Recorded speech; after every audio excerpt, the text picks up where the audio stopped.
Buenas tardes a todos. Es un placer estar una vez más aquí en el Club de Roma, en el ciclo El Nomos de la Tierra. Esta sería la segunda sesión de este ciclo que organizamos conjuntamente el profesor José Luis Villacañas y yo. Y hoy vamos a hablar de las geografías del desorden y derechos humanos. Para hablar de este tema tenemos a un ponente excepcional que es Juan Romero, catedrático emérito de Geografía Humana de la Universidad de Valencia. Juan ha tenido una larguísima trayectoria. En el 83 fue director general de universidades en la Generalitat de Valencia. Después de haberse doctorado en filosofía con honores, en 1985, entre 1985 y 1987, estuvo en el Ministerio de Educación y Ciencia como secretario general técnico. Estuvo también de consejero de Educación y Ciencia en la Generalitat Valenciana entre 1993 y 1995 y luego ha tenido una larga carrera como catedrático de universidad, experto en geografía humana. Nos va a hablar de las geografías del desorden, que es una categoría muy interesante. El concepto de desorden, eh, donde podemos calificar dos tipos de desorden: desorden de naturaleza existencial, que pueden ser el desorden medioambiental o el desorden que produce la digitalización, pero también hay otros tipos de desorden, como pueden ser los desórdenes de naturaleza sociopolítica, como puede ser el geopolítico, el social, el demográfico, etcétera. Juan nos va a hablar de todo esto y luego va a entrar en un diálogo con el profesor José Luis Villacañas para finalizar, abrir un turno de preguntas para todos los que asistís a la sesión. Adelante, Juan. Pues muchísimas gracias. Buenas tardes a todas y a todas. Por supuesto, muy honrado de estar en el Roma, tan entrañable, tan prestigioso y tan necesario. Y muchas gracias, naturalmente, pues a José Manuel Morán a, y a mi colega y buen amigo, el doctor Villacañas, por la amable invitación.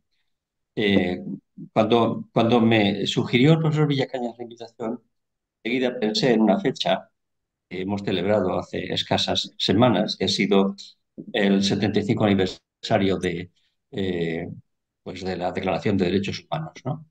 Y quise ofrecer esta conversación que ahora llevaremos el profesor Villacañas y yo, con los que quieran incorporarse después, relacionando de lo que ahora se habla mucho, que es desorden, y al mismo tiempo de derechos humanos.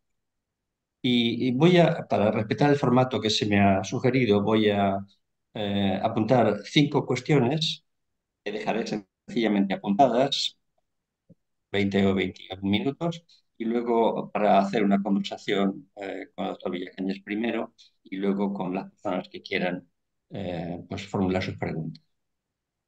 Propuse geografías del desorden y derechos humanos porque ahora, como les decía, muchos colegas hablan yo mismo por un texto al respecto sobre desorden en muchos planos, ¿no? Yo trabajo desorden geopolítico porque mi docencia ahora es geopolítica, pero hay otros campos. Y naturalmente, si uno mira la realidad actual, sería de necios no reconocer que la humanidad nunca ha tenido mejores condiciones de vida que en la actualidad. Sería absolutamente, no hay que perder tiempo en esto. Datos son claros al respecto. Mortalidad, escolarización, alimentación, esperanza de vida, mejora del nivel de renta, desarrollo institucional, conciencia ambiental. Eh, Esto está fuera de toda duda, a mi juicio. Ahora bien, yo no voy a ir por ahí. Tengo dudas, porque tengo dudas. Y acabaré con eso, acerca de si vamos en la dirección adecuada y sobre todo si vamos en la velocidad adecuada, aunque la dirección lo fuera. Incluso si no estamos en tiempo histórico de retrocesos, porque también hablamos no solo de desorden, sino retrocesos en campos muy importantes, en incumplimiento de acuerdos y convenciones internacionales en materia de derechos humanos en zonas de conflicto, de respeto del derecho internacional humanitario, de no atender fracturas y brechas que se agrandan, de no hacer suficiente para mejorar la vida de casi 2 tercios de la humanidad, de no ocuparnos de las consecuencias de retos existenciales, como decía José María Fuster hace un momento, que ya es un presente, como la crisis medioambiental y los efectos de la revolución digital.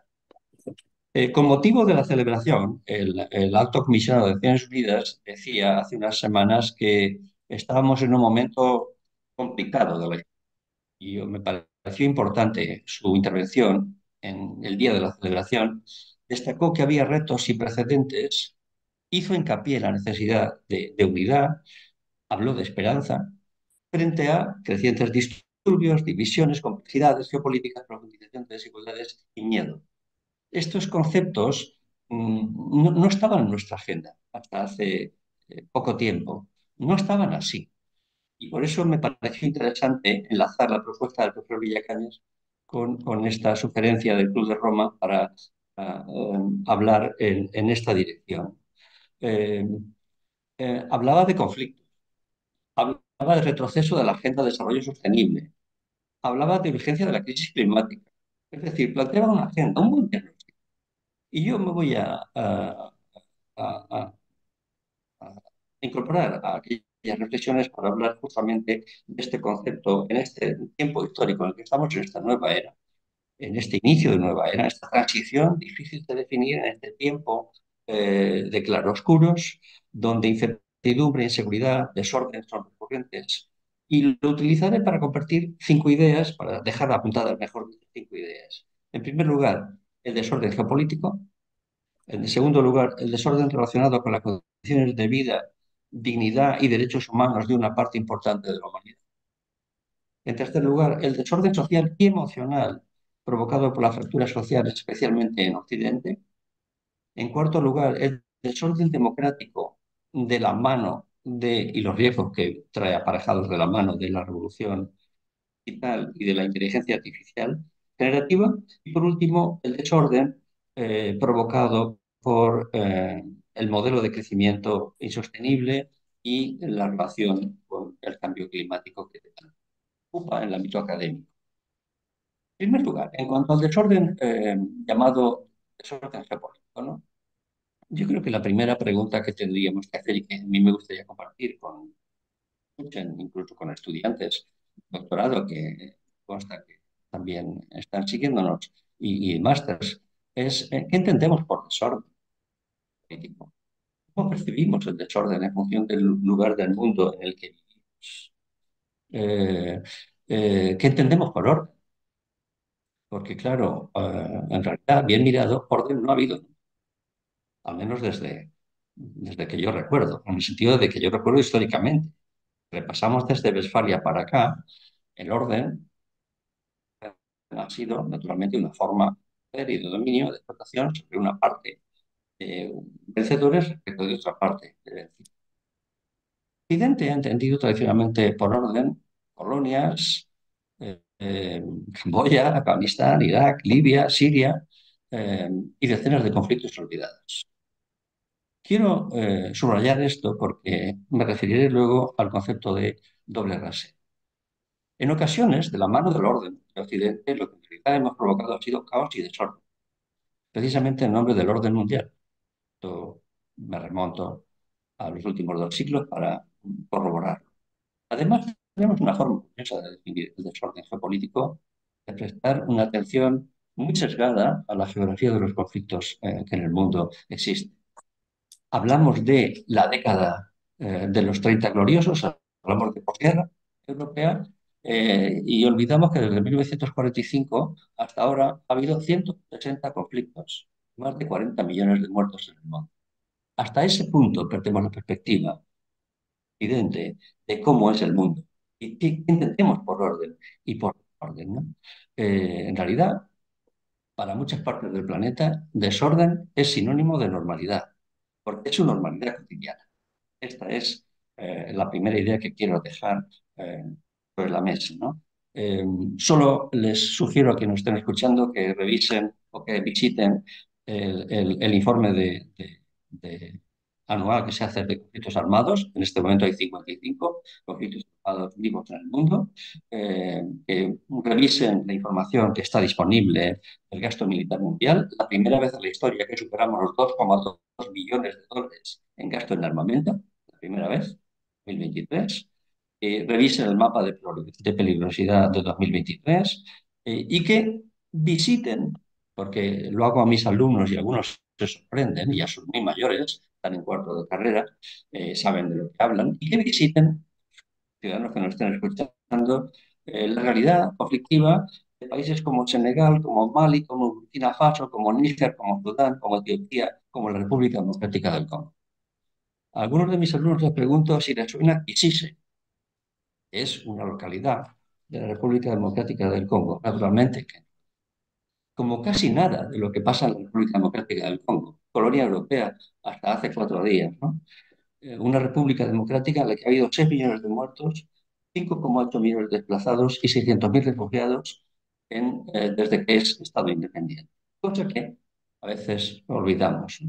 De modo que, primera cuestión que quiero plantear en esta conmemoración de derechos humanos, ¿qué entendemos por orden y qué entendemos por tesoro? Y habría que revisar mucho. Desde qué entendemos por derecho internacional, qué entendemos por crimen de guerra, qué entendemos por ataques contra el pueblo, qué entendemos por exterminio, qué entendemos por genocidio, qué entendemos por doble rasero. Y me quedo ahí, en esta cuestión primera, porque esta cuestión del doble rasero me parece particularmente relevante. En segundo lugar, quiero compartir o dialogar la idea de desorden relacionado con las condiciones de vida, dignidad, derechos humanos por parte de la población mundial. También quiero hacer una lectura que vaya mucho más allá de Occidente, porque seguimos una lectura muy eurocéntrica, muy centrada en nosotros, ¿no? Y aquí también sugiero que algunas personas que nos estén escuchando visiten algunos mapas. Por ejemplo, el mapa de índice de estados frágiles, el mapa de índice de calidad institucional, de índice de corrupción, de índice de, en fin, libertad de prensa. Las primeras preguntas que tenemos que hacernos con esta segunda idea es ¿cómo vive hoy, en 2024, más de la otra mitad de la población mundial? Esta es la pregunta. Esta es la pregunta. Una pregunta que se hacía Moisés Naim ya en 2005 en un artículo memorable publicado en España. Decía, si usted come 3 veces al día, si tiene agua caliente, si va a la escuela, si tiene seguridad social, tiene pensión, si tiene hospital, no es normal, decía él. Porque me he molestado estos días en hacer las cuentas y aquellos atributos que entendemos por desarrollo, por sociedad de bienestar, por sociedades democráticas, en este conjunto de atributos que señalados, si además votamos, si además tenemos libertad de prensa, esto solamente lo disfrutamos entre el 13 y el 15% de la población mundial. Me parece que esto es relevante, lo cual quiere decir que existen otras geografías en las que transcurre la mayor parte de la población mundial hoy. Además de la brecha de género, están las geografías de la explotación, de las grandes fábricas del mundo, que están en el Pacífico, de las geografías del extractivismo, de las geografías del saqueo de recursos, que están en África, que están en América Latina, que están en el sudeste de Asia, de niveles de consumo insostenibles, las geografías de la esclavitud infantil, del hambre, de la violencia contra las comunidades rurales e indígenas y de las agresiones a minorías culturales, lingüísticas y religiosas. Geografías que nos interpelan. Y lo traigo aquí porque me parece que el lugar, como un lugar como el Club de Roma, es un lugar muy adecuado para esta cuestión, ¿no? Geografías en las que cuesta afirmar que distintas generaciones de derechos civiles, políticos y sociales sencillamente existen, que sean respetados o que en su caso vayan adquiriendo la densidad que tienen. Tengo mis dudas, por eso hablaba al principio. Nunca hemos estado mejor de ahora, pero conviene ir a los matices, porque en las ciencias sociales, matices y la duda son muy importantes. Citen también información al respecto, porque me parece que nos abren dilemas importantes, interpelan directamente, permiten a un modelo de consumo. Tal vez podamos. En tercer lugar, eh, quiero compartir la idea de desorden asociado, desorden social y emocional. El de emocional se ha incorporado mucho después de la pandemia. Hasta ese momento esta variante de desorden emocional no la habíamos incorporado ni siquiera en la agenda investigadora, salvo los que se dedicaban específicamente a eso. Sin embargo, creo que es un momento para hablar también de desorden social y emocional profundo en una gran parte de las sociedades occidentales y de países de capitalismo pobre. Esto es, las consecuencias provocadas por la forma de conducir la globalización en estos casi 40 años que ha sido hegemónica, casi 4 décadas que ha sido.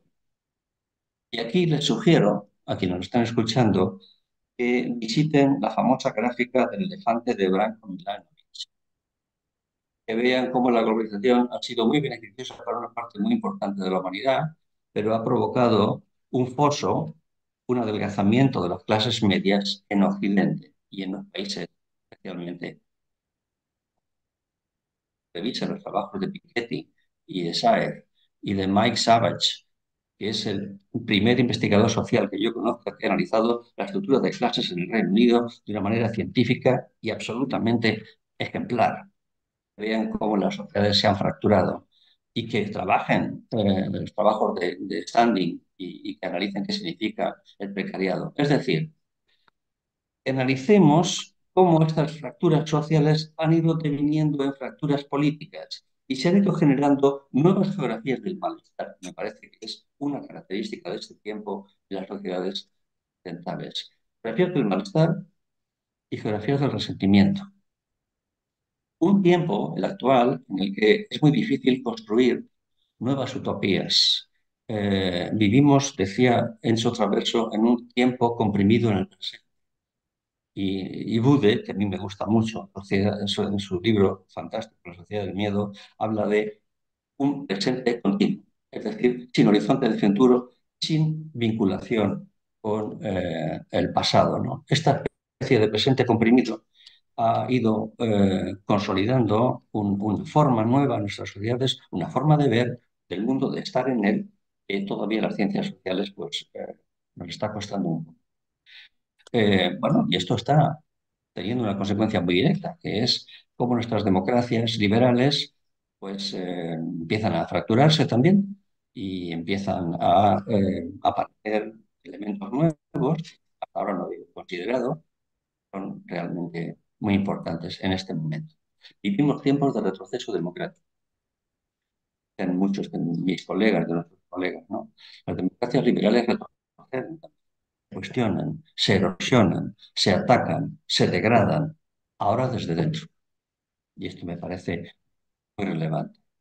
Eh, ¿Qué es lo que ha ocurrido? ¿Qué pregunta me hago yo? Comparto con mis alumnos. Pues lo que ha ocurrido es que el famoso trilema de Roderick, en el que decía que globalización, Estado y democracia solo eran compatibles dos de las tres, de los tres elementos del vértice, lo que se ha sacrificado a escala mundial es precisamente la democracia. La globalización ha funcionado perfectamente sin democracia. El ejemplo fue Chile y el más grande ha sido China, ¿no? De modo que esto plantea un elemento nuevo, un horizonte nuevo, un reto nuevo para las ciencias en el mundo occidental, en las democracias liberales. Pero si creyéramos que esta es una cuestión que solamente tiene explicaciones económicas, nos estaríamos equivocando. Aquí es lo que quiero abrir el reto también a ustedes y especialmente a mi colega profesor Villacañas, ¿no? Viendo lo más profundo de nuestras sociedades, realmente. Eh, yo tengo la hipótesis de que estamos ante procesos muy completamente incubados, necesitan visiones holísticas, superar el sesgo académico, el confinamiento académico que digo yo, y tirar mano de otras ciencias sociales que tal vez nos ayuden a entender mejor lo que está ocurriendo en este momento, que no solamente las ciencias tradicionales, no todo es economía, el impacto de la globalización, pero también hay elementos culturales y psicosociales que son importantes. Ha aparecido el miedo al futuro, ha aparecido el repliegue de nuestras sociedades, ha aparecido la ira, la desafección, la crisis a partidos tradicionales, características todas ellas, a mi juicio, de un tiempo, de un tiempo, de un tiempo nuevo.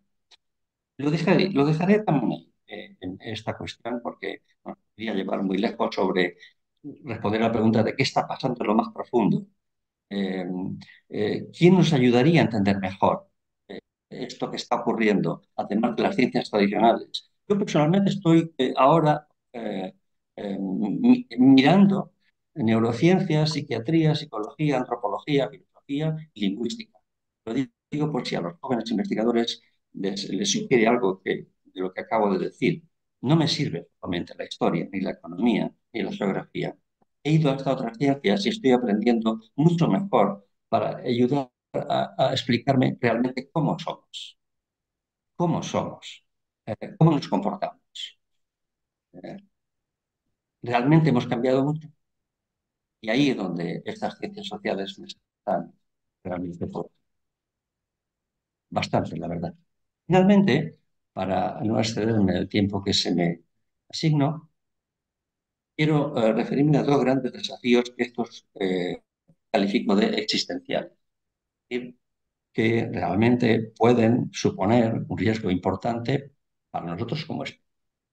Desde luego, cambios disruptivos que no conocemos, que no hemos conocido hasta ahora y que son completamente nuevos. Y naturalmente tenemos que ser muy humildes, únicamente, y como ciudadanos para ver, para predecir qué puede ocurrir. Toda humildad, pero con lo que sabemos, ya tenemos, a mi juicio, suficiente como para saber, como para afirmar que estamos ante características completamente nuevas y desconocidas, cuyos están siendo. En primer lugar. En cuarto lugar, de estos dos que acabo de decir, el primero de ellos es el de lo que defino como el impacto de la revolución digital en nuestras sociedades. No sabemos el impacto que va a tener en los estados de bienestar. Sin duda alguna va a provocar desorden, entre comillas, si quiere. No sabemos el impacto que va a tener en el mercado de trabajo. Va a provocar cambios muy importantes. Lo que sí sabemos es que va a provocar un riesgo muy importante en la forma de entender democracia liberal, tal y como la hemos conocido hasta ahora. Y este elemento disruptivo, este desorden democrático, está provocado, está ocasionado por nuevos imperios que no se pueden cartografiar en un mapa. Son los imperios del siglo XXI, diferencia de los imperios tradicionales, etcétera, nuevos imperios del siglo XXI, me gusta mucho. Es de Bauman y me gusta mucho esta idea. Imperios que no se pueden cartografiar. Las grandes tecnológicas y que están incorporando cambios muy importantes y amenazando derechos individuales y colectivos mediante la extensión de formas de capitalismo, vigilancia, regulación adecuada. Esto me parece que es este enorme poder, que en este momento no está en manos del poder en gran parte, sí está también en parte en manos de los estados.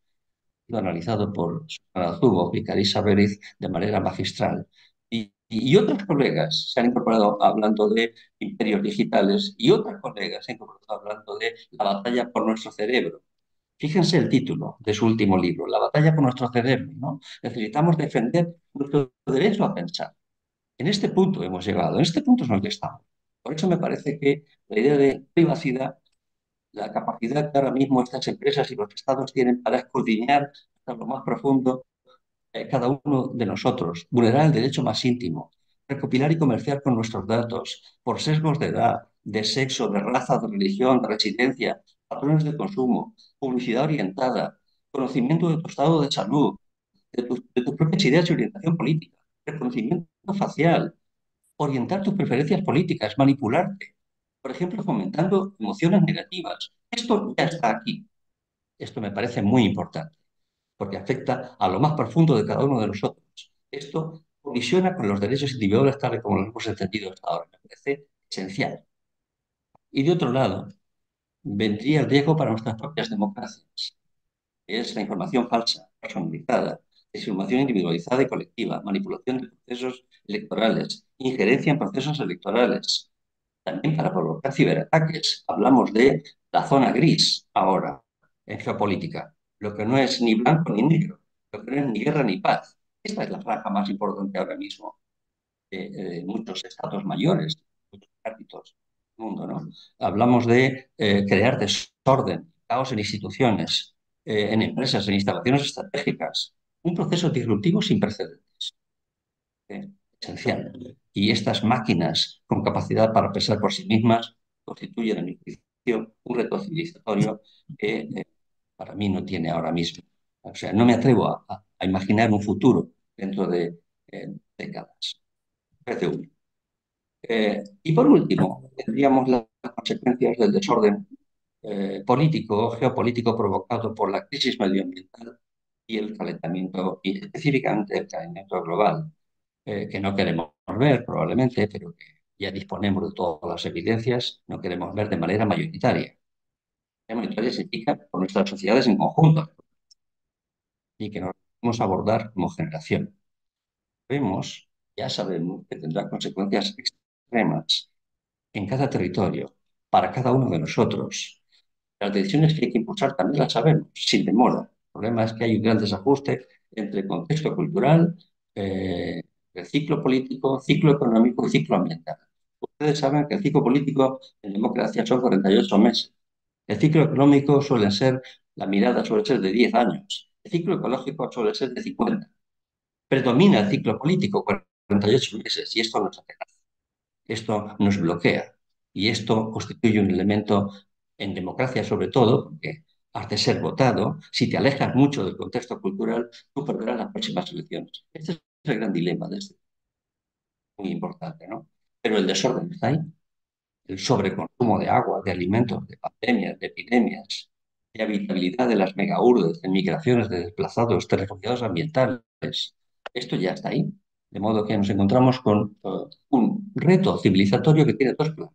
El primero es el de la sobreexplotación de recursos. Y nos encontramos con agua, madera, arena, minerales, pesca. Lo disfrazamos de desarrollo sostenible, pero todos sabemos que nos estamos engañando a nosotros mismos. Esta es la verdad. La COP, la Conferencia de las Partes 28, a mi juicio, ha sido el mejor. Estamos, en fin, incorporando Ártico, estamos llegando al fondo marino, estamos sobrepasando los límites hace mucho tiempo. La pregunta es, ¿vamos a seguir así? Mi respuesta, muy modesta, es que ahora mismo yo no veo eh, muchos cambios en el horizonte que nos permitan que las evidencias científicas se acompasen mejor a los contextos culturales y a los intereses geopolíticos. ¿Cómo afrontamos estos desafíos en un mundo que nuestro secretario general de Naciones Unidas definió acertadamente como un mundo desquiciado? ¿Cómo afrontamos estos retos civilizatorios? ¿Cómo afrontamos, cómo nos dotamos de un mecanismo de gobernanza global cuando vivimos en un contexto en el cual justamente lo que hay es desorden, en el que el modelo bipolar ha dado lugar a un contexto multipolar muy, muy complejo, absolutamente complejo? Bueno, esta misma semana se celebra la Asamblea General de Naciones Unidas por el Medio Ambiente. 6.000 delegados. Ya les digo yo cuál va a ser el resultado. Irrelevante. Importante. Estamos sobrepasando los límites, claramente.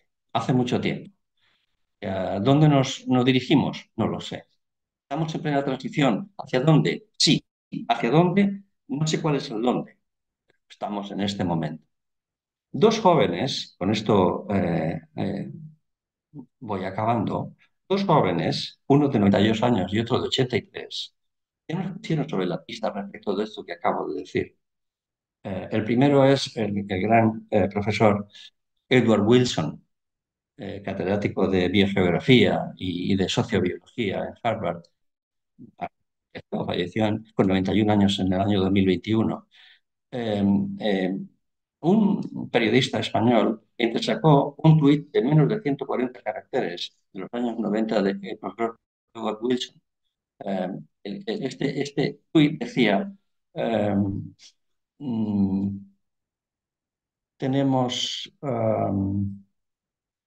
emociones del Paleolítico, instituciones medievales y tecnología propia de un dios. Y esto es terriblemente peligroso.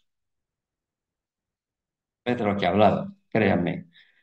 Y el otro joven, que vive afortunadamente y que estuvo en Valencia no hace mucho, el profesor Luigi Ferrajoli, yo admiro, cuyo libro Una Constitución de la Tierra recomiendo vivamente, eh, vivamente, publicado en 2022, afirmaba, al final de este libro, afirma a quienes dicen, acaba el libro, que plantea naturalmente mecanismos globales para abordar un reto existencial, porque no tenemos otra opción.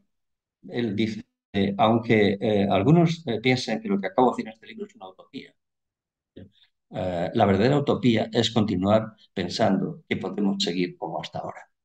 Y con esto prácticamente acaba el libro de Giorgio Sarragioni. De modo que esta es la cuestión. ¿Qué nos depara el futuro? Que ya está aquí, que nos atropella. Unos cambios y unos procesos que aumentarán no ya nuestra forma, amenazan no es ya nuestra forma de vida, sino nuestra propia existencia. ¿Hemos progresado? No puedo negarlo. Nadie podría negarlo. No soy tan optimista como aquellos que piensan que cosas muy bien y van en la buena dirección. Al menos en algunos ámbitos yo tengo serias dudas, especialmente ahora que se cumple el 75 aniversario de la Declaración de Derechos Humanos, ahora que yo veo que los objetivos de desarrollo del milenio apenas tuvieron efectos muy discretos, que los objetivos de desarrollo sostenible no se están cumpliendo. Ahora que veo amenazas muy poderosas, que veo que las desigualdades no se reducen, veo que la crisis ecológica y la emergencia climática son un hecho que ya nos alcanza, pues veo mucha indiferencia.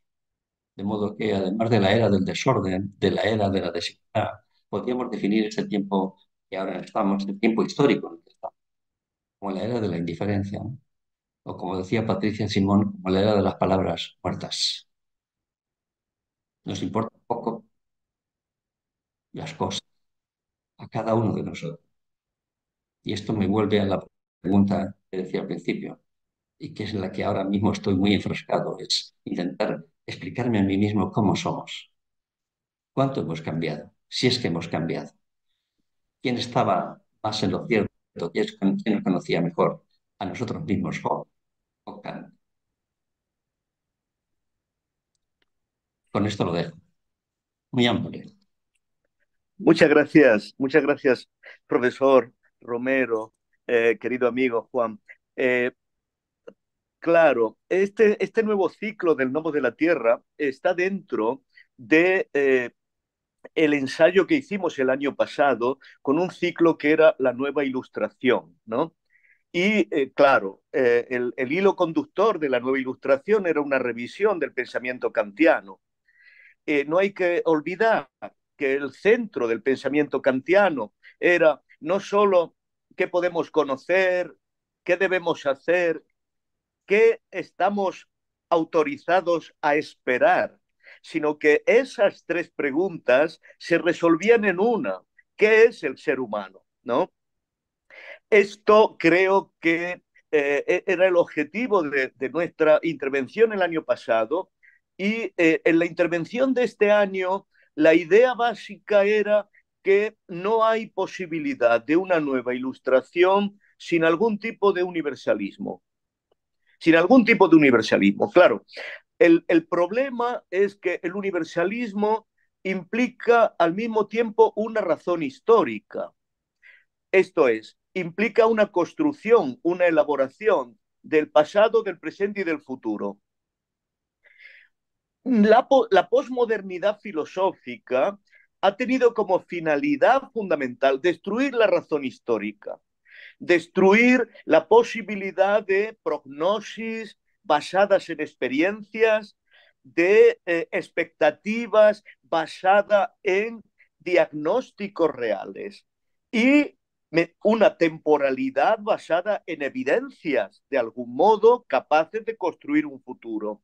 Se anuló la idea de progreso, se anuló la idea de universalidad, se anuló la idea de la centralidad de la práctica en favor de la centralidad de la estética, ¿no?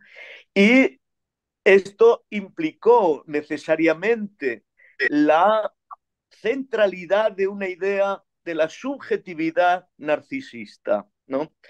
Esta erosión de la norma, esta erosión de todo orden normativo, ahora lo estamos viendo, ¿no? Y yo te propondría, Juan, doctor Romero, algunas preguntas relacionadas con esto. ¿A qué, ¿A qué se debe la erosión de todo orden normativo universal? Esto, ¿a qué se debe la preponderancia de los grupos parciales, grupos que no pueden ser universales, grupos parciales como naciones, grupos parciales como grandes imperios económicos, grupos parciales como nuevos imperios políticos, ¿no? Eh, ¿Tiene algo que ver con el doble rasero que ha usado Europa respecto de ese orden normativo? Occidente ha fundado el orden normativo, pero también ha violado el orden normativo. ¿Qué, cómo afecta este doble rasero de Europa de fundar un orden normativo que impone a otros pueblos, pero que él mismo, que la misma Europa viola? ¿No? Me parece que este es un problema que quizá puedas desplegar a continuación, ¿no? Respecto de la imposibilidad, segundo momento, la imposibilidad de la universalidad cuando el mundo es cada vez más heterogéneo, más diferente, cuando las diferencias a su vez implican barbarie, implican pobreza, todos los fenómenos que tú has descrito.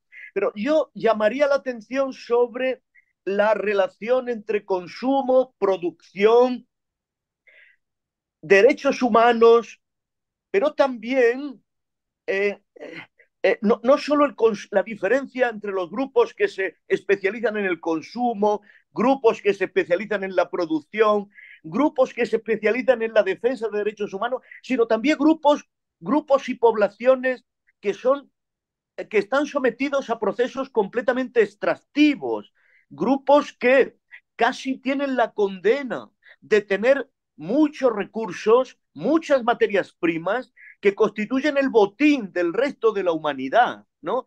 Es una condena que Congo tenga diamantes, porque no ha conocido la paz desde que su subsuelo tiene diamantes, ¿no? Esta idea del trocear el mundo según su posición en el aparato productivo, incluyendo consumo, me parece que es importante y tú, como experto, seguro que nos puedes decir algo más. Y luego la tercera idea, que me parece central, cuando hay heterogeneidad, cuando hay diferencia, cuando hay riesgo existencial generalizado, ¿cómo podemos encarar el riesgo existencial generalizado? Sobre todo cuando nuestro aparato psíquico está sometido a tensiones emocionales como las que has descrito, ¿cómo se puede administrar ese riesgo sin que caigamos de algún modo en la sentencia de Carl Schmitt de que esto nos obligará a identificar amigos y enemigos?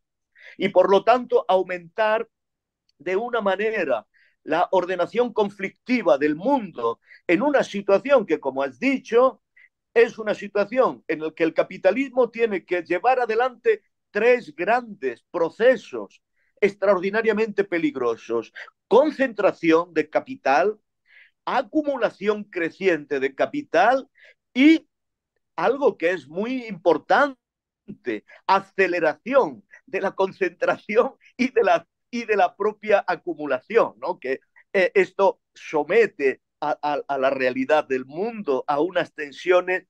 ¿Podrá esto cristalizar en amigos, enemigos que atraviesen de conflictos profundísimos el mundo? Son tres escenarios que te planteo y que por supuesto que tú podrías desarrollar en el tiempo que resta, que decía Gambe.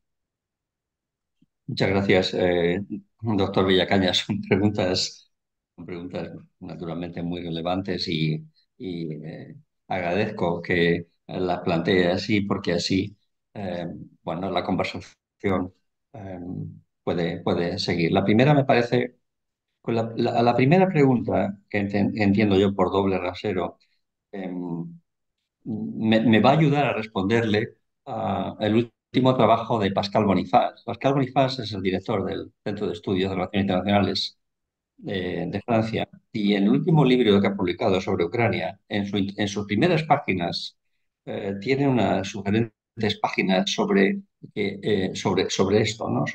Él dice, comenta un hecho, hablaba con mis colegas, yo les hablaba, les comentaba que por qué no era lo mismo antes de la guerra de Oriente Medio, cuando Ucrania, ¿no? Eh, y las sanciones y todo esto. Y él dice, yo les preguntaba a mis colegas por qué no era lo mismo Irak en 2003, la invasión de Irak y Ucrania. Y mis colegas me respondían, es que no es lo mismo. Y entonces él dice, yo volví a preguntarles, pero ¿por qué no es lo mismo? Me decían, ¿por qué no? Y entonces dice Bonifaz, yo me retiraba sí, discretamente porque veía que la discusión, la conversación no podía seguir. Sí, sí es lo mismo. Esta es la cuestión. Esta es la cuestión. Doctor Villacañas, yo creo que sí es lo mismo. Porque, es lo mismo Kosovo para Afganistán, para Libia, para Siria, para Irak, para la República Democrática del Congo, para Crimea, para Israel. Es lo mismo. Yo creo que es lo mismo. Y aquí es donde yo creo que nosotros tenemos que hacer un enorme esfuerzo. Un enorme esfuerzo. Las ciencias sociales, la ciudadanía, nuestros gobiernos democráticos. Y es lo mismo, porque si no hacemos esto, entonces, entonces somos incapaces de entender las reacciones que muchos países, cuando se les ha puesto ante el espejo, han adoptado en los meses últimos. Ahora voy a poner un ejemplo. Cuando en Naciones Unidas plantea la votación, el ejemplo implica cómo analizamos mal y luego cómo comunicamos a nuestra ciudadanía el resultado de las votaciones, ¿no? Cuando yo veo el panel de Naciones Unidas de votación de condena de Rusia a Ucrania, el 24 de febrero del 2020, ¿no? Eh, y entonces veo el panel y realmente en el panel veo que hay a favor de la condena rusa 141 estados. El panel está disponible porque Naciones Unidas tuiteó el panel de la votación. En contra, 7 estados de condenar a Rusia y abstenciones 32. Y entonces los medios de comunicación occidentales dicen, bueno, mayoría absoluta de condena a Rusia. Y yo me voy a ver los países y esos 32 resulta que son el 53% de la población mundial. Es decir, no, ahí tuvimos una primera lección. Occidente debió entender que el sur global entendía que lo que estaba pasando en Ucrania era una cosa de europeos. Esto es lo que... y que no iba con ellos. Y lo relacionaré con la parte con la última intervención, ¿no? Nuestros colegas y a los estudiantes de máster o de doctorado que estén escuchándonos, les sugiero, Timothy Gartonaz y Iván Krastev y Marc León publicaron en la revista del European Council of Foreign Relations, publicaron un artículo el año 23, tal vez, o por ahí, que se llamaba el rey- un- Occidente unido separado del resto. Bueno, esto es lo que hay. Estas consecuencias de nuestro doble, de nuestra aplicación de doble, de confundir o de intentar decir que defendíamos valores, doctor Villacañas, cuando lo que realmente defendíamos eran nuestros intereses. Esto es.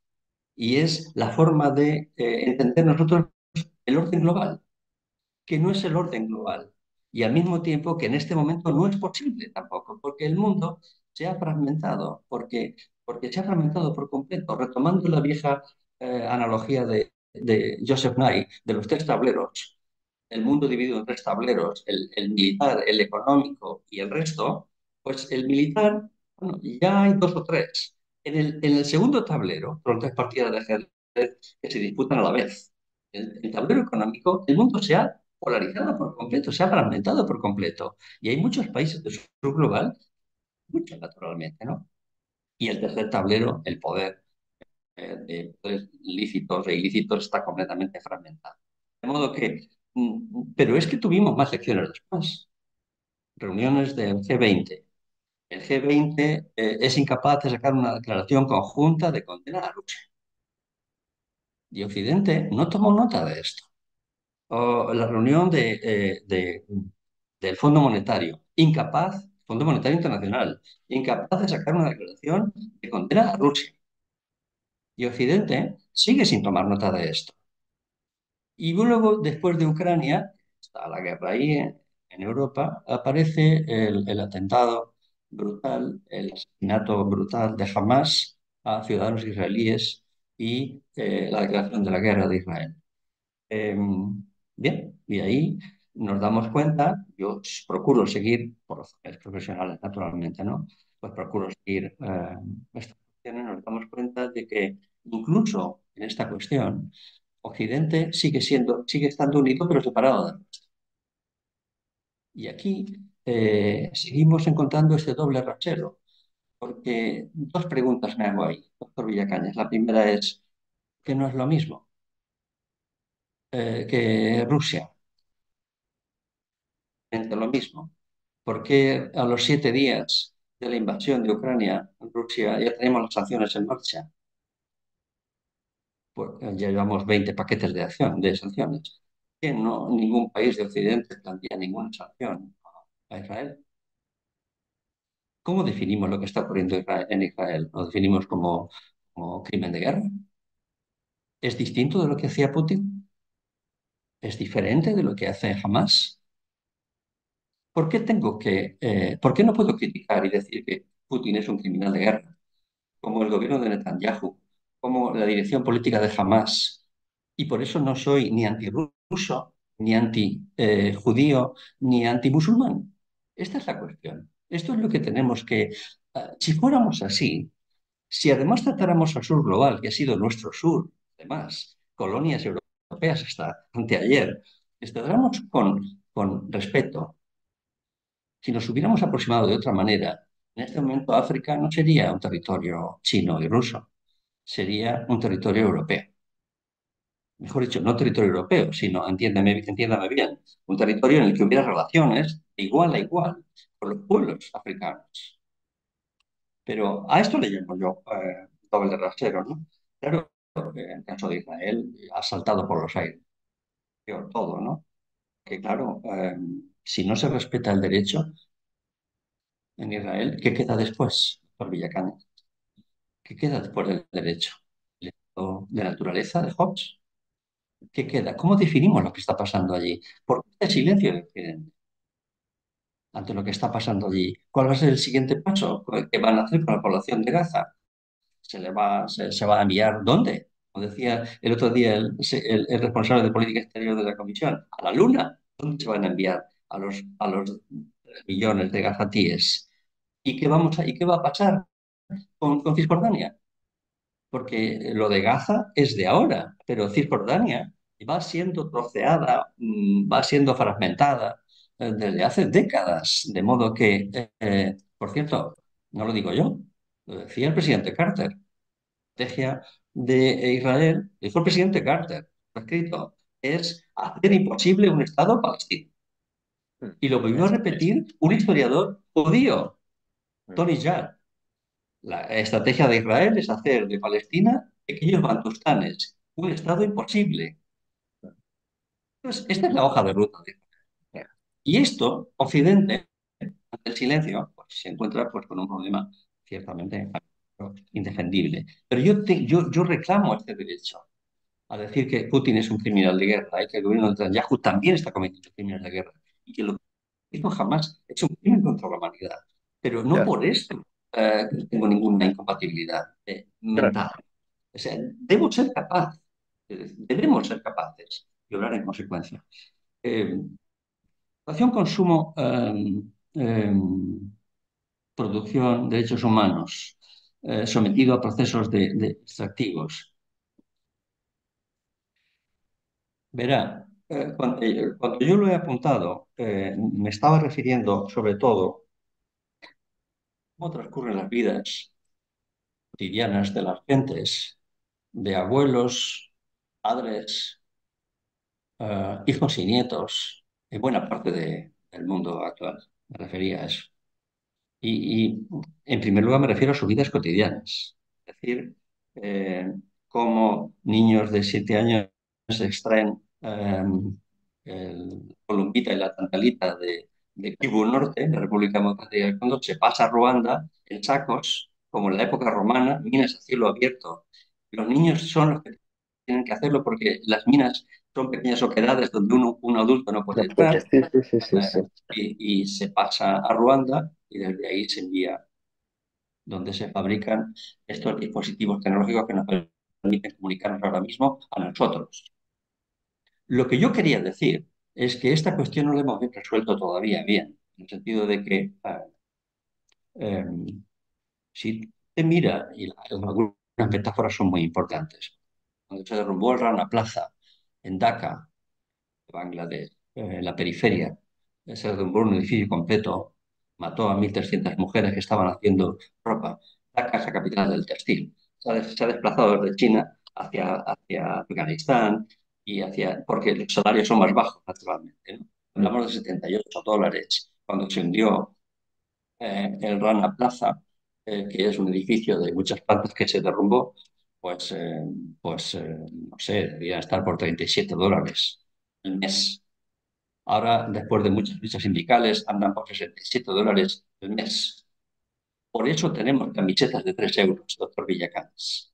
Eh, Esta es la relación entre producción, extracción, producción y consumo. eh, Esta es la cuestión. Este es un dilema moral. claro. Este es un dilema moral porque el circuito va desde la mina de Columbita de la República Democrática de Kivu Norte, provincia de Kivu Norte, hasta la tienda de alta tecnología de la calle Colón de Valencia. Este es el circuito. Pasando por las fábricas, recomiendo a los colegas, a los estudiantes que me están escuchando, que entren en la web y visiten Foxconn, sí, las fábricas, como las chicas, más chicas que chicos, pues están, pues salvo los días que tienen la fiesta anual en China, viven en las propias fábricas. En las propias fábricas. 6 días a la semana, con un día de descanso los domingos para distraerlos. En la propia instalación. Por eso tenemos equipos tecnológicos que cuestan 300 euros. Si no costarían 3.000. Este es un dilema moral muy importante, muy importante.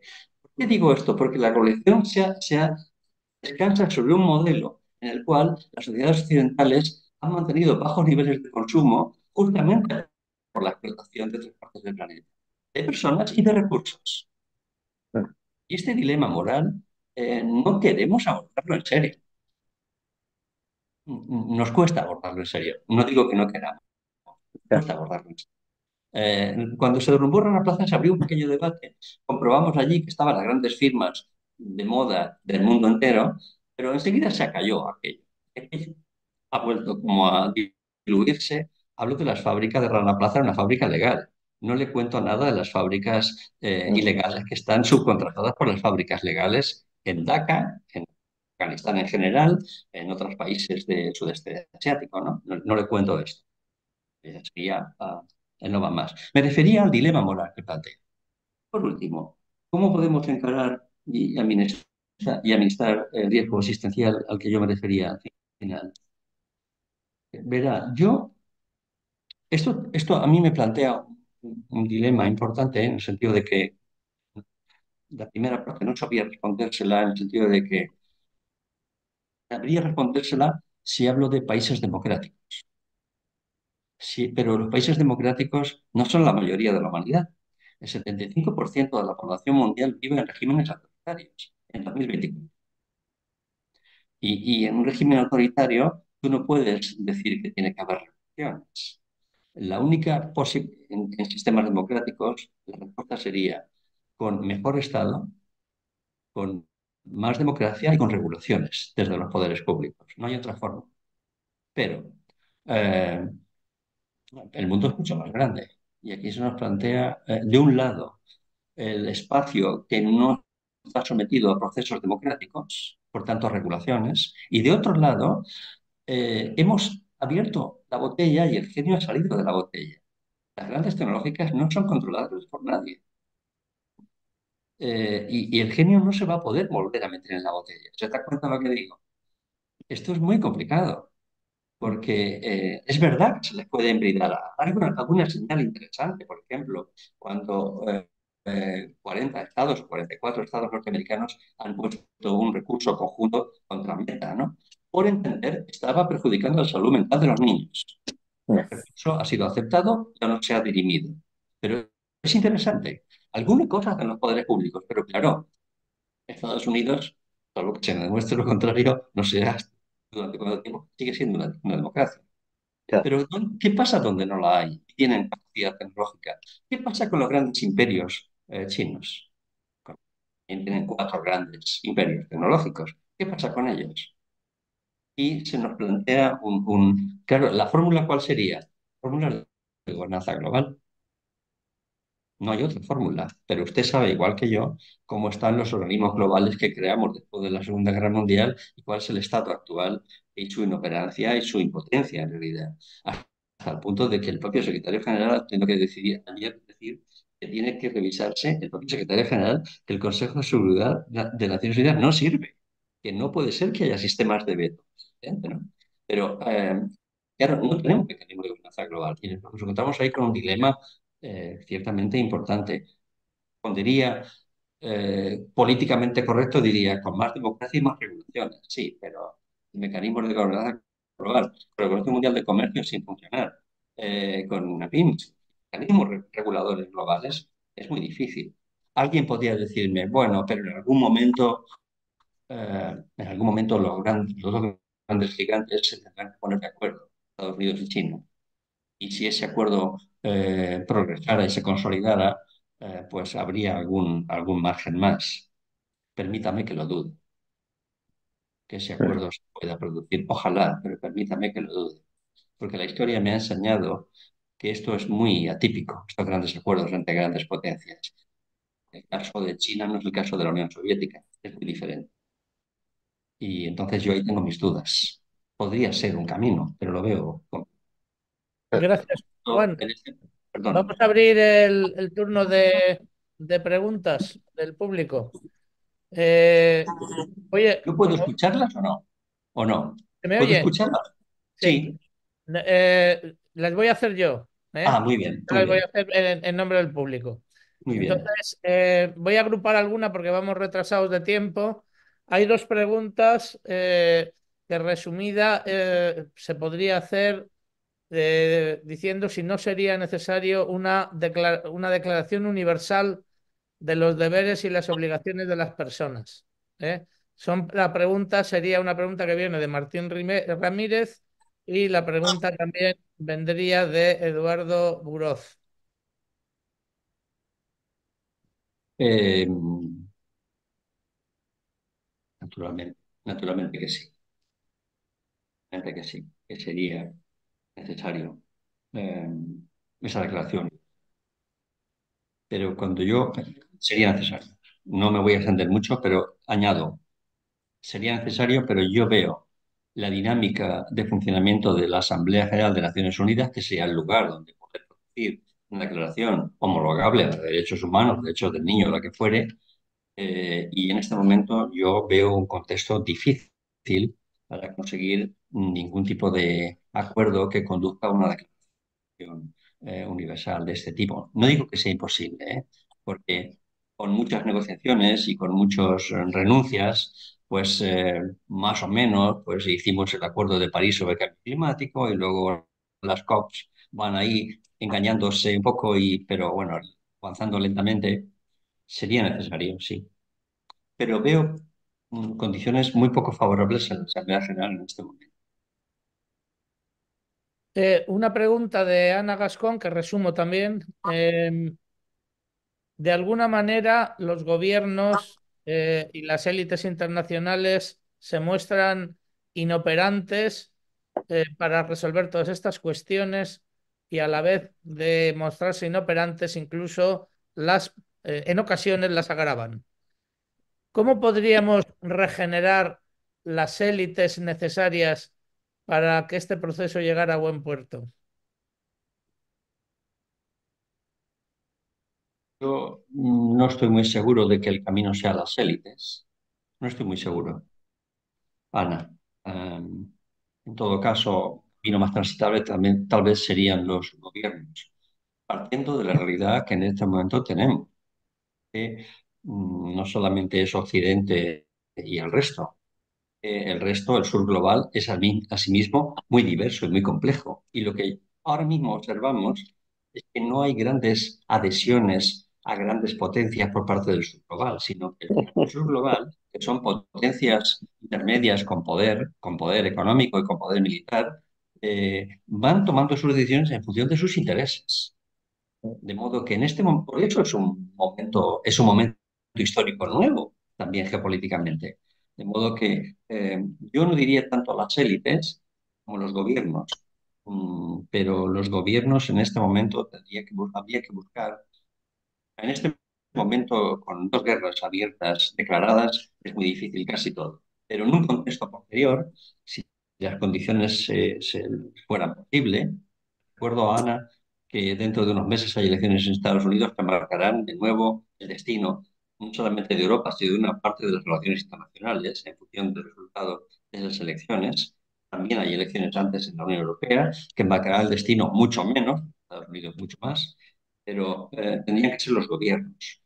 Y no todos los gobiernos, tampoco dos o tres gobiernos, sino un conjunto de gobiernos de potencias grandes y potencias medianas que están en el sur global que tuvieran capacidad para articular algún tipo de acuerdos en esta dirección. Ni siquiera el G20 sería suficiente, respondería Joana. El G20 se ha quedado pequeño porque frente al G20 está el G77 y otros grupos intermedios, y hay asociaciones regionales en América Latina, en África y en Asia. Eh, Tal vez un G20 ampliado podría avanzar algo en esa dirección.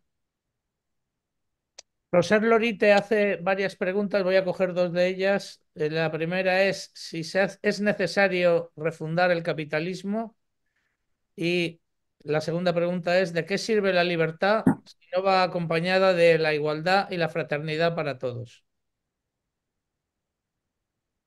Eh,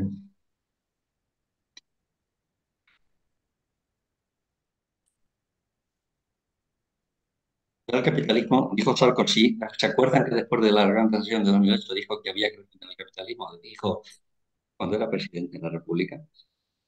Eh, bueno, repensar las economías, eh, las democracias liberales, los estados sociales y democráticos de derecho, sí.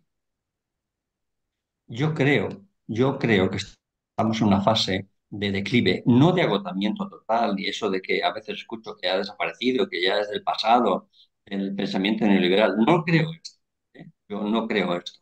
Yo creo que la globalización formulada bajo las ideas del pensamiento neoliberal aún tiene recorrido y que no va a ser fácil reformularla. Es verdad que el tratamiento dado después de la pandemia ha sido más keynesiano que neoliberal. Y esto es una buena dirección.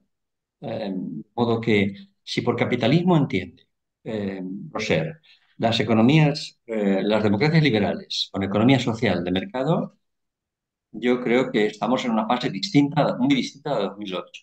Ahora bien, el capitalismo no acaba ahí, porque ¿cómo definimos el modelo chino? Capitalismo comunista, comunismo de mercado, capitalismo de Estado, porque no caigamos en el error porque claro, el hecho geopolítico más importante desde el año 2000 para acá, además del atentado de las Torres Gemelas, es lo que ocurrió 3 meses después del atentado de las Torres Gemelas, que es la entrada de China en la Organización Mundial de Comercio, diciembre de 2001, 3 meses después. Eso ha cambiado todo y la globalización entró en una fase nueva, de modo que refundar el capitalismo mm, en la parte de economías liberales de mercado, yo creo que está en una fase de revisión de los postulados neoliberales más crudos. Y yo creo que estamos en una fase de keynesianismo moderado, o no sé cómo llamar. Pero estamos en una fase distinta a 2008, claramente. ¿De qué sirve la libertad sin igualdad y sin fraternidad? Pues muy poco. Yo ahí me acojo a las palabras de mi maestro, José Fontana, que siendo yo joven le pregunté, profesor, esta misma pregunta le hice, profesor, ¿cómo definiría usted, digamos, un ideal de futuro deseable? Y me dijo, el mayor grado de libertad posible, con el mayor grado de igualdad y fraternidad posible. Este es mi ideal, me dijo el profesor Fontana. Y eso lo respondería yo, la libertad sola. Bueno, la libertad es el lema del presidente del Motosierra, ¿no? Chileno, argentino. La libertad. Esto no es el camino. Eh, la igualdad sin libertad, yo creo que tampoco es. En Occidente hemos jugado con libertad e igualdad y se nos ha olvidado un poco fraternidad. Pero bueno, me parece que el camino es este, un mayor grado de libertad posible dentro del mayor grado de igualdad y fraternidad posible. Lo que salga de ahí me deja de aquella parte del mundo hemos sido capaces de construir sociedades más decentes hasta ahora. Ninguna otra parte del mundo. Somos un pequeño rincón. Cada vez somos menos, cada vez somos más pequeños. Esto incluso creo que Sloterdijk, creo que es el que lo decía, Europa, incluso en momento de mayor debilidad, sigue siendo el lugar más atractivo para vivir, dijo. Bien, pues esto es lo que hemos sido capaces de construir. Y yo quiero esto para mis hijos. Economías, en fin, libre mercado, economía social, de mercado social. Recuerdo que la Constitución española, cosa que mucha gente olvida, el artículo 1 dice, es un Estado es social, democrático. Pues este es el camino. Todo lo demás, me remito a lo que he dicho antes, la vida de las gentes transcurre en más en peores condiciones en este pequeño rincón del mundo. Ana, Rosel. Jesús Sánchez se pregunta, después de unas consideraciones, si sería la solución dotar a la Tierra de una arquitectura institucional acorde con las necesidades objetivas del conjunto de la humanidad. Completamente de acuerdo. Y de acuerdo con esta afirmación. Le recomiendo a Jesús, porque lo explica magistralmente, el libro de Una Constitución para la Tierra de el profesor Luigi Ferrajoli, al que me he referido antes. Es un libro breve, pero, en fin, es la síntesis de un maestro, de un maestro. Y recomiendo este libro, Una Constitución para la Tierra, la idea, el desarrollo. Y por eso decía yo antes que al final del libro dice, ustedes pensarán que esto es utopía. Lo utópico es seguir pensando que podemos seguir como hasta ahora, dice. De manera que le recomiendo vivamente la lectura de ese texto. Rogelio pregunta si no hace falta desarrollar los futuros derechos relacionados con la inteligencia artificial. Absolutamente. Llegamos tarde, de hecho. La revolución tenía que ir por delante, pero los estados van muy por detrás de los grandes imperios. Van muy por detrás. Llevan años de ventaja, que es fundamental desarrollar sistemas de control democrático. Eh, Hablarlo. Fundamental. Si no, nos podemos encontrar con sorpresas muy grandes. Ya nos estamos encontrando. Sorpresas muy grandes. Le voy a decir algo a Rogelio que a mí me marcó siempre, para que vea hasta qué punto lo que yo he dicho antes es un hecho. Le voy a contar, voy a compartir una anécdota. Por un ejemplo, en el caso, pude entrar un día a una sala en la que se me explicó que allí se podía conocer la conversación de un barrio, la conversación predominante de un barrio, a través de la utilización de los datos de la telefonía móvil. De modo que un candidato puede ir a un barrio y saber cuál es la conversación predominante en ese barrio. Esto a mí esto a mí me alarma muchísimo, muchísimo. Por eso he hablado de riesgos existenciales para los individuos y para la sociedad. Y esto solo tiene un camino, que es la regulación. Pero vamos muy por detrás muy por detrás, ¿eh? Ayer se inauguraba la feria del móvil en Barcelona y no hay inteligencia generativa, no. Ayer ya había un robot con el que podía mantener una conversación como estamos manteniendo el profesor Villacañas y yo. Mucho más que elemental. Una conversación mucho más que elemental. Esto ya está aquí, sin regulación. Sin regulación, porque el recurso a Meta es de hace unos meses, la Unión Europea intenta también hacer lo que puede, en materia de regulación, pero van, van muy por delante. Y esto me tiene muy preocupado. Mm. Sí, Jorge, esperamos, Juan, en algún momento tener una sesión dedicada a derechos humanos e inteligencia artificial generativa. Estamos buscando un experto, parece que hay un experto que ha publicado un buen libro sobre esto en España y estamos pendientes de contactarlo para tener una sesión monográfica sobre esto. ujú. Muy necesario, muy necesario. Jorge Cardona nos pregunta sobre el problema de los populismos y cómo frenar esa tendencia de dar soluciones simples a problemas complejos que cada vez tiene más adeptos, tanto en la izquierda como en la derecha. Eh, brevemente yo diría, al menos este es mi punto de vista, modesto, que la única forma de contraponer momentos a este momento, vamos a llamarle momento populista de nuestras sociedades, es ofreciendo seguridades a la ciudadanía. Seguridades. Claro, conocemos la técnica populista de los partidos populistas, es muy sencilla, muy conocida. En esta parte en Europa y en otras partes de países de capitalismo pobre y en Estados Unidos, eh, lo que no conozco es alternativas sólidas que ofrezcan seguridades a la ciudadanía. Claro, si tú frente a los profetas que venden humo, tú no contrapones seguridades para la vida cotidiana de las gentes y no huyes en fin, alternativas, ¿no? Pues entonces es muy difícil que miren hacia ti. Y es verdad, le diré a Jorge Cardona que esta es una hipótesis, ¿eh?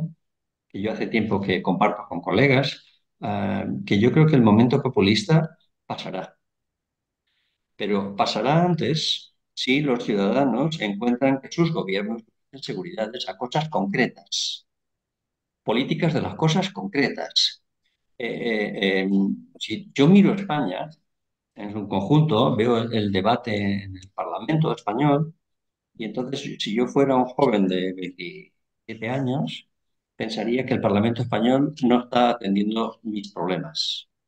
Mientras yo no vea, por ejemplo, en el Parlamento español que se ha acordado un plan estatal de vivienda asequible para una década, si yo fuera un joven de 27 años, pensaría que el Parlamento no se ocupa de mí. A eso le llamo yo ofrecer seguridades con políticas públicas concretas. A eso le llamo. Y no hay otra vía.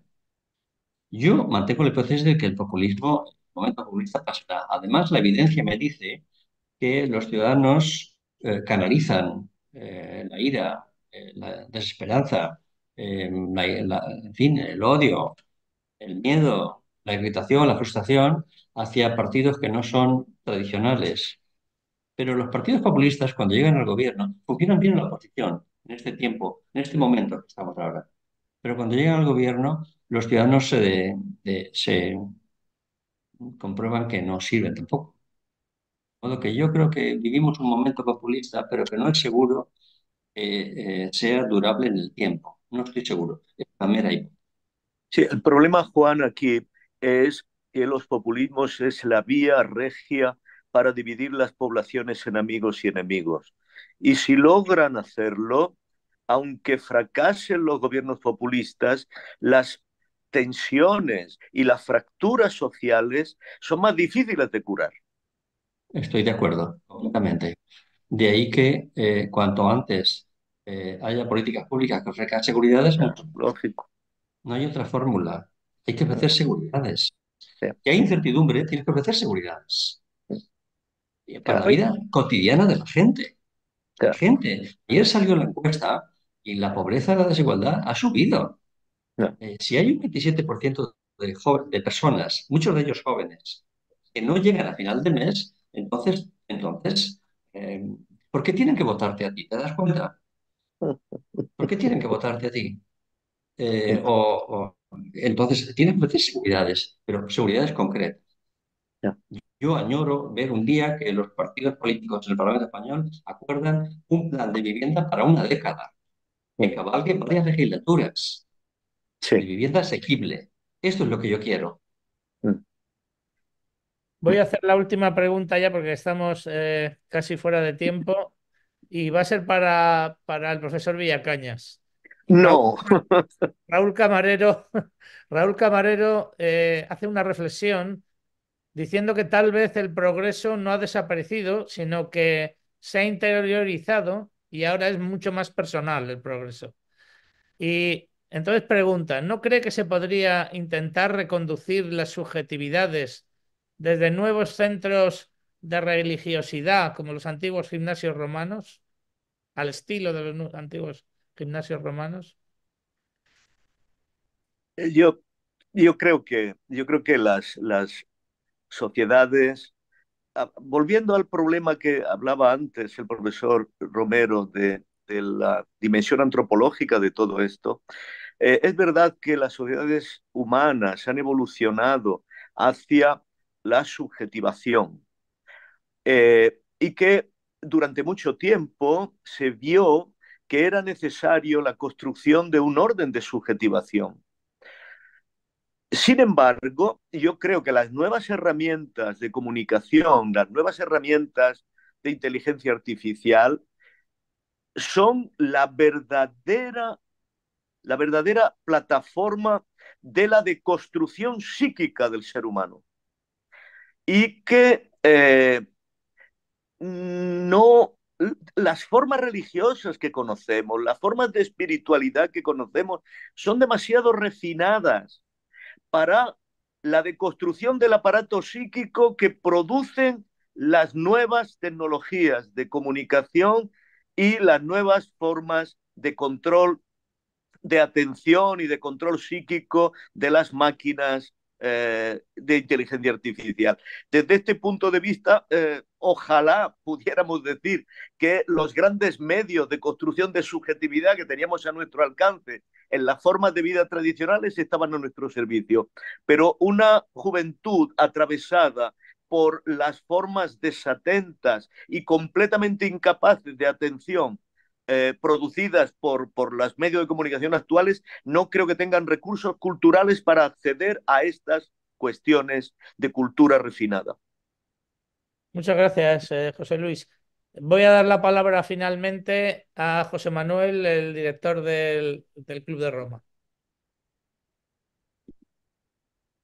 No sé si está José Manuel. José Manuel, no No se se te... escucha.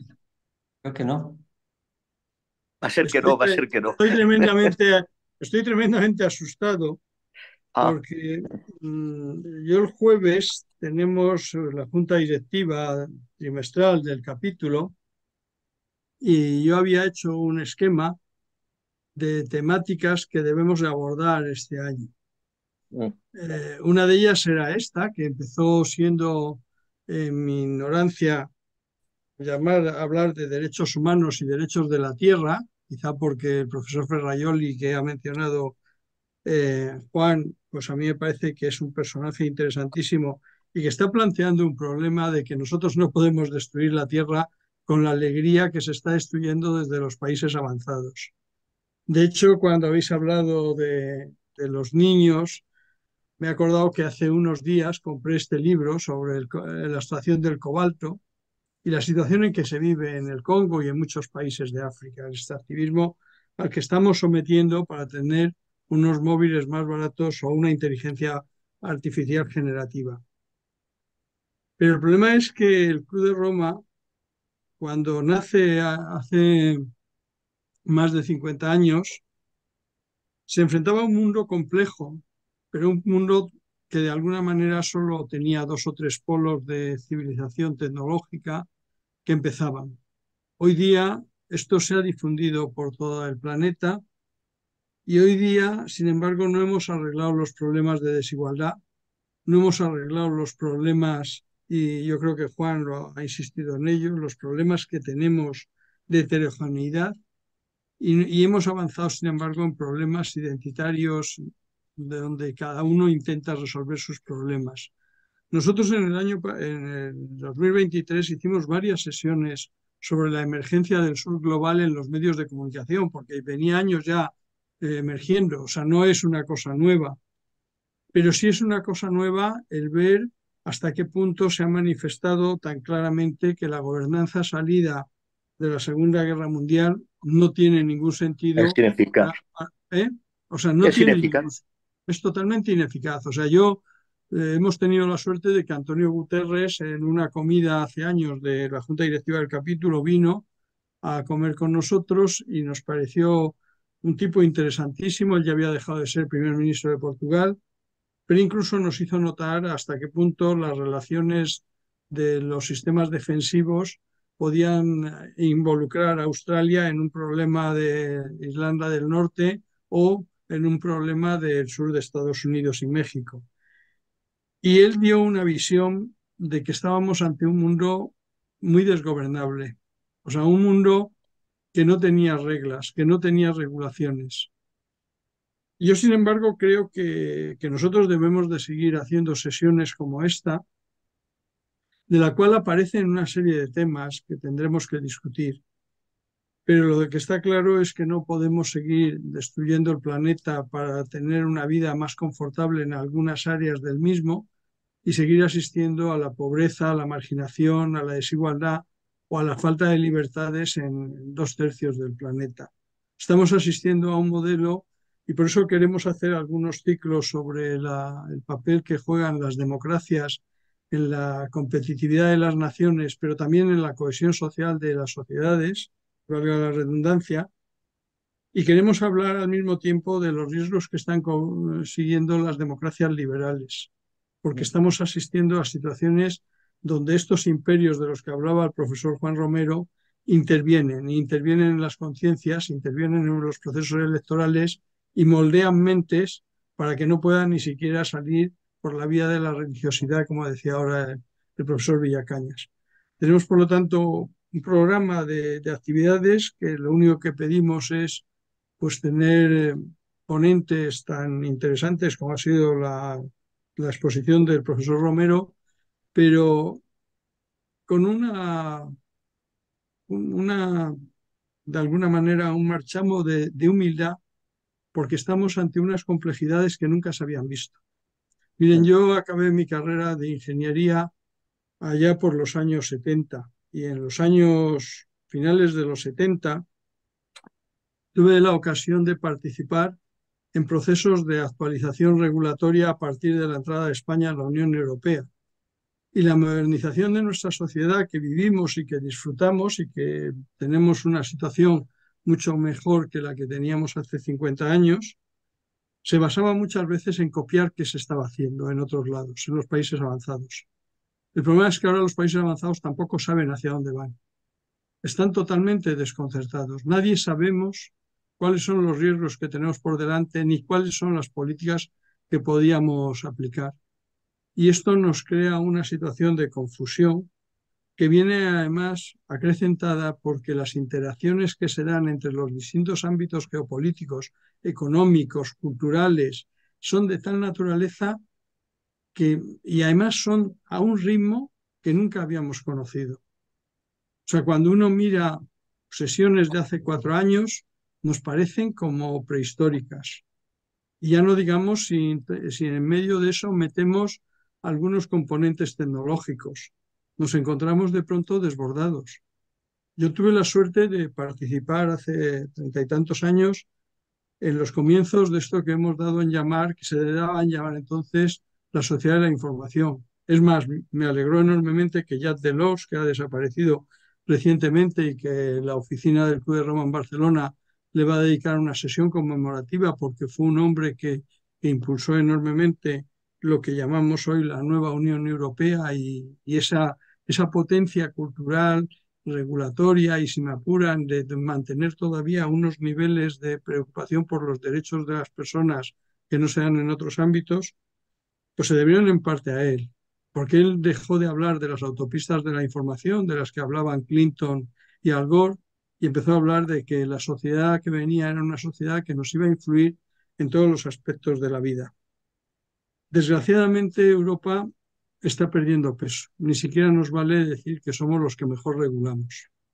Estamos perdiendo peso porque nuestras poblaciones envejecen y nuestras poblaciones no están dispuestas a pelear por las modernidades. Y las modernidades van a venir de esos imperios de los que hablaba Juan y van a venir de otros ámbitos como son los chinos o los indios o como son todas las potencias emergentes que van a hacer que esta globalización que habíamos conocido, estructurada, si me apuran, entre el Atlántico y la presión de la Unión Soviética, hoy día es una globalización multipolar y es una globalización muy difícil de controlar porque no tenemos ningún mecanismo de gobernanza.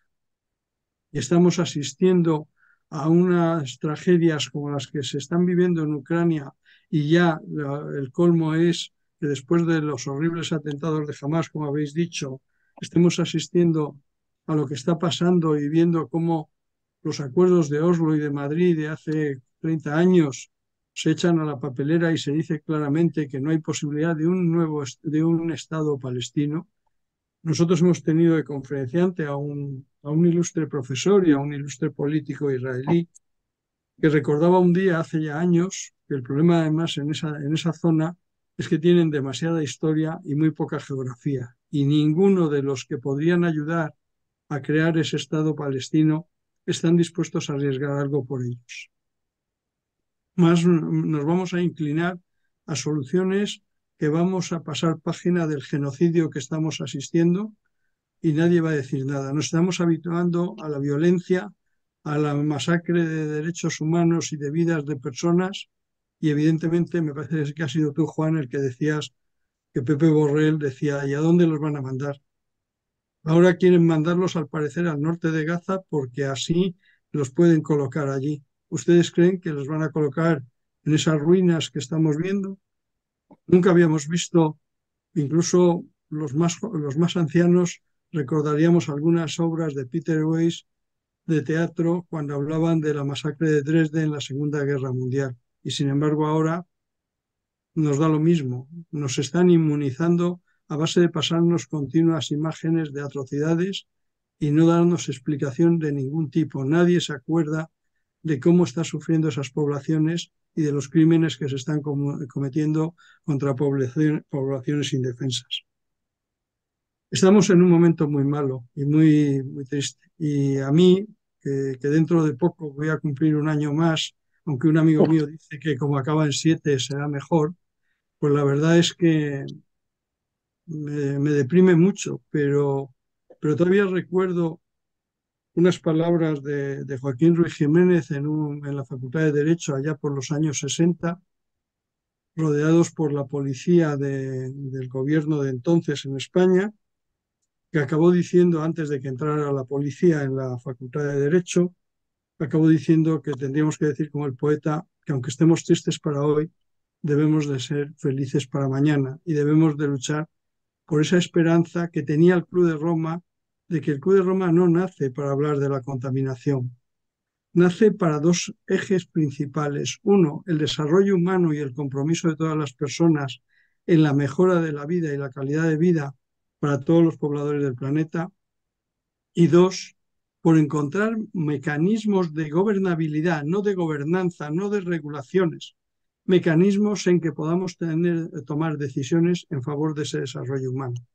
Desgraciadamente, desde el año 68, que fue la creación del club, hemos ido viendo cómo Naciones Unidas, gracias a sus vetos surgidos después de la Segunda Guerra Mundial, tienen un Consejo de Seguridad que no tiene, hace declaraciones, pero no sirven para nada.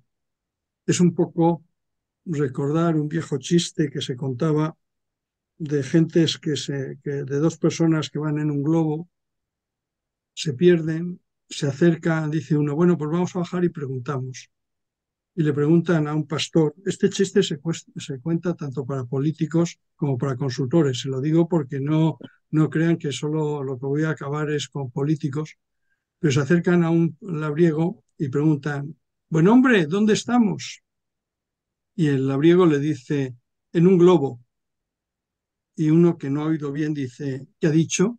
Dice, nada, cosas de ministros, palabras vanas que no sirven para nada, ni se aplican en la construcción de viviendas, como estabais acabando de decir, de políticas prácticas para que la gente se ilusione de que la vida pública y el control de lo público y el control de las decisiones que debemos de tomar todos conjuntamente nos puedan hacer una vida mejor. Pero no solo para nosotros, sino también para los niños del Congo que siguen sacando cobalto para que ustedes y nosotros podamos mantener sesiones como esta. Enhorabuena, Juan, te quiero ver más por aquí. O sea, la verdad es que yo creo que tú y yo nos hemos debido ver hace 30 años en algún sitio, porque tenemos ya demasiadas guerras. Yo creo que soy emérito de algunas cosas que no me las justifica, pero los que sois eméritos habéis contribuido a que este país sea mucho más moderno y que podamos mantener este tipo de debates e incluso a través de ellos descubrir que los populismos no nos van a solucionar nada. Van a hacernos la vida todavía peor, porque la vida sin libertad y la vida sin ideas claras en favor de la igualdad y en favor de la fraternidad hacen que nuestra vida tenga mucho menos sentido y sea mucho más aburrida. Así que nada más, hasta la próxima y cuidaros.